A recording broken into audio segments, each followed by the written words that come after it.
आजकल सभी युवाओं से मेरा एक ही सवाल है।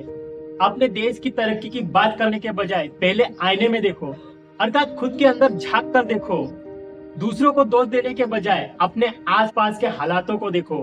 खुद से सवाल करो, क्या मैं सही कर रहा हूँ, या क्या मैं खुद अपने देश की तरक्की के लिए कुछ कर रहा हूँ, या सिर्फ फेसबुक, इंस्टाग्राम या व्हाट्सएप पर पोस्ट डालकर देशभक्त बन रहा हूँ। चलो अब बात करते असली मुद्दों की, जो हमारे देश को अंदर ही अंदर खोखला कर रही है। और हम बैठकर बोलते हैं हमारा देश तरक्की क्यों नहीं कर रहा है, आगे क्यों नहीं बढ़ रहा है। धर्म के नाम पे झगड़ा आज का सबसे बड़ा मुद्दा। और तुम भारत देश की तरक्की चाहते हो। भारत में आजकल धर्म को लेकर बहुत ज्यादा भावुक हो गए हैं। छोटी छोटी बातों पर मंदिर मस्जिद से लड़ाई हो जाती है। ये हिंदू है, वो मुसलमान है, ये सिख है, वो ईसाई है। भाई सबसे पहले इंसान बनो। दूसरे देशों को देख लो, धर्म से ऊपर उठकर टेक्नोलॉजी में, विज्ञान में, शिक्षा क्षेत्र में, मतलब किसी ना किसी क्षेत्र में आगे बढ़ ही रहे। और हम वही पुराने झगड़ों में कि किसका धर्म छोटा है, किसका बड़ा है, किसने क्या कहा है, इसने ये कहा, इसने वो कहा, हम इसी में उलझे पड़े हैं। देखो, जब तक हम धर्म को राजनीति से अलग नहीं करेंगे, तब तक हमारा देश एक कदम भी तरक्की नहीं करेगा। आप लीक कर ले लो। भाषा पर विवाद, अरे भाई बात तो समझ में आनी चाहिए, तभी तो हम आगे बढ़ेंगे, आगे तरक्की करेंगे।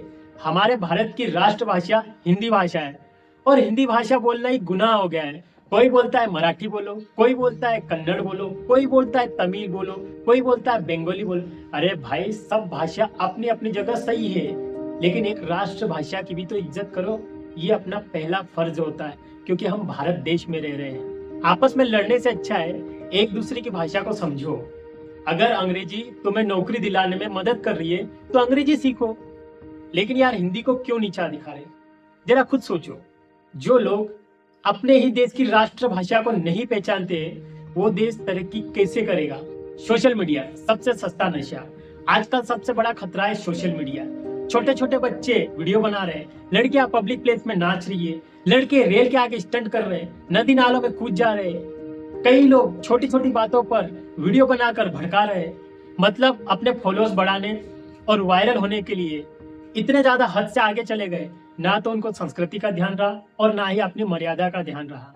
और तुम देश की तरक्की की बात करते हो। देखो, सोशल मीडिया गलत नहीं है, सोशल मीडिया सही है, लेकिन उसका सही इस्तेमाल करना सीखो। आजकल लोग सपोर्ट भी उन्हें करते हैं जो अननेसेसरी और गलत कंटेंट बनाते हैं। देखो, सपोर्ट उन्हें किया करो जो अच्छे वीडियो, सपोर्टिव वीडियो, ज्ञानवर्धक वीडियो बनाए, उन्हें सपोर्ट किया करो। ये चीजें अपने आप कम होते जाएगी फिर। लेकिन नहीं, सब लोग अपने मनोरंजन, लाइक, शेयर और वायरल होने के पीछे पड़े और देश की तरक्की चाह रहे हैं। एजुकेशन सिस्टम, नाम के लिए एजुकेशन, काम के लिए कुछ भी नहीं। आजकल बच्चे बहुत पढ़ते हैं, बहुत मेहनत करते हैं, ग्रेजुएशन करते हैं, पोस्ट ग्रेजुएशन करते हैं, उसके बाद तैयारी करते हैं, न जाने कितने साल लगा देते हैं। उसके बाद भी जॉब की कोई गारंटी नहीं। इससे अच्छा तो पहला ही सिस्टम अच्छा था। कम से कम 10वीं या 12वीं पास होने पर छोटी मोटी नौकरी लग जाती थी। अरे छोटी मोटी क्या, बहुत अच्छी नौकरी लग जाती थी। और प्राइवेट नौकरी की बात करें तो वहां तो इतना वेतन कम है कि हम खुद का खर्चा भी नहीं निकाल सकते। अरे जरूरतमंद चीजें की तो दूर की बात है, लेकिन पहले रूम का किराया तो निकाल ले। अब ऐसे में युवा करें तो क्या करें। लेकिन आजकल एजुकेशन सिस्टम इतना खराब हो गया है कि पूछो ही मत। आप अगर बेरोजगार डाटा निकाल के देखो तो बहुत ज्यादा बेरोजगारी बढ़ गई है, परेशान है घर पे बैठे। और करप्शन भी इतना ज्यादा बढ़ गया है कि यार नौकरी के लिए भी मतलब रिश्वत ही रिश्वत देनी पड़ती है। आप आए दिन देखते ही रहते, यहाँ रिश्वत, वहां रिश्वत, यहाँ लफड़े, वहां लफड़े। देखो, अगर ऐसा ही सिस्टम रहा तो देश कभी तरक्की नहीं कर सकता। देश को तरक्की के लिए एजुकेशन सिस्टम में बहुत सुधार करना पड़ेगा, तभी जाके देश तरक्की करेगा। करप्शन हर गली, हर दफ्तर, हर जगह। मतलब करप्शन आजकल इतना ज्यादा बढ़ गया है कि हर किसी के नशों में दौड़ रहा है।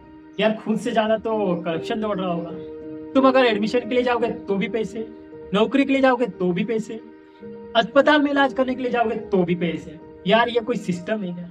सरकारी दफ्तरों में भी इतना ज्यादा करप्शन हो गया है कि बिना चाय पानी के कोई फाइल नहीं खुलती है, कोई सुनवाई नहीं होती है। यार कोई मदद करने के लिए तैयार ही नहीं होता है।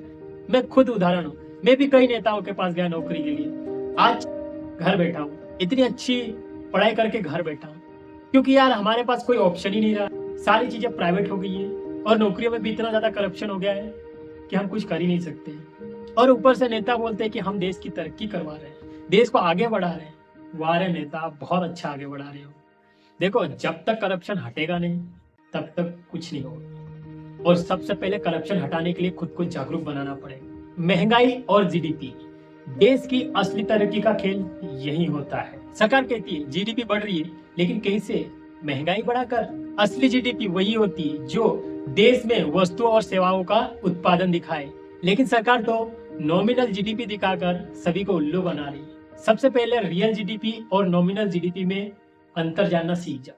अगर इसमें अंतर जान लिए तो आप जीडीपी का अर्थ भी जान जाओगे और देश की तरक्की का अर्थ भी जान जाओगे। किसानों के हालत देखो, कम दाम में फसलें खरीदी जा रही है और वहीं पर सरकार जो व्यापारी रहते हैं बड़े बड़े, उनसे बड़े बड़े दामों में खरीद रही। मतलब इससे फायदा किसका हो रहा है? जो बड़े बड़े व्यापारी का, ना कि किसानों का। जब किसानों को अच्छा दाम नहीं मिलेगा तो वो अच्छी बढ़ोतरी कैसे करेगा? मतलब एक सीधी सी बात है कि तुम महंगाई बढ़ाकर जीडीपी नहीं बढ़ा सकते हो।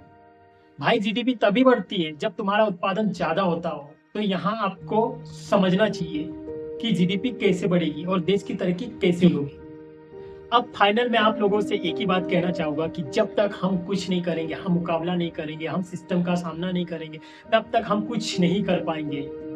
इसलिए हमें जागरूक बनना है, हमें कुछ करना है, हमें ठानना है, हमें एकजुट रहना है, तभी हम कुछ कर पाएंगे।